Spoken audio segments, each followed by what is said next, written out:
But what you're saying is, beware. When you leave this physical body, the simulation does not stop.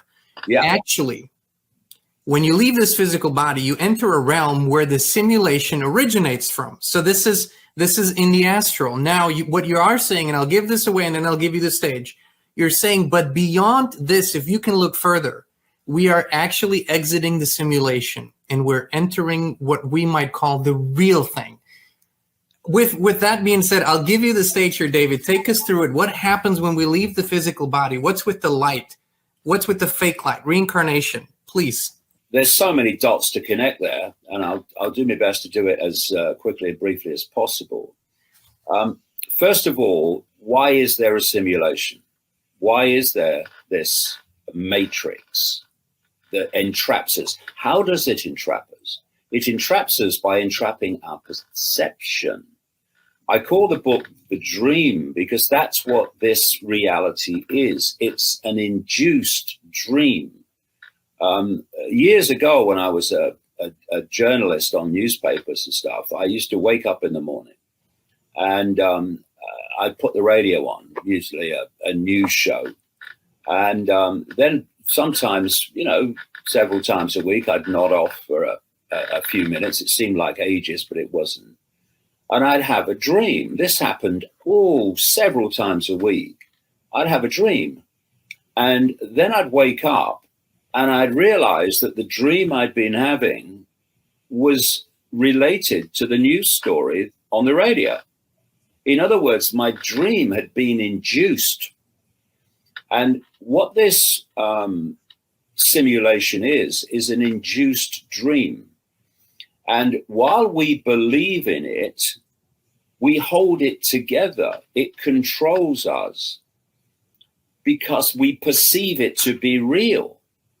But once you see that it is just an induced dream, then it increasingly ceases to impact upon you. Yes, you're still decoding the information from the field of information of the simulation, which can be very, very well symbolized, more than symbolized. I mean, they're kind of the same thing with a computer that is decoding Wi-Fi. So you've got a Wi-Fi field that's just a field of endless bloody information, the internet. But then you get a computer, and the computer decodes part of that field, the part that you encode, on the screen. But on the screen, it looks nothing like the Wi-Fi field. Because if you say to people, tell me about the internet, they'll say, well, it's moving pictures, it's videos, it's text, it's graphics. Yeah, it's all of those things, but only on the screen. Everywhere else, it's a Wi-Fi field, a radiation field, or it's electronic codes and circuits. So what the body is doing, and what I do in the book is I relate the body to a headset, a virtual reality headset. That's what it is. Because it's constantly decoding the field of information of the simulation into, in here, as with the computer, a reality that appears to be nothing like what it actually is in the field. We are decoding. So if you look at the five senses and they're all the same, what are they doing? This is mainstream science. They're decoding waveform information. Take sound waves for a start, but it's the same with all of them, like I say.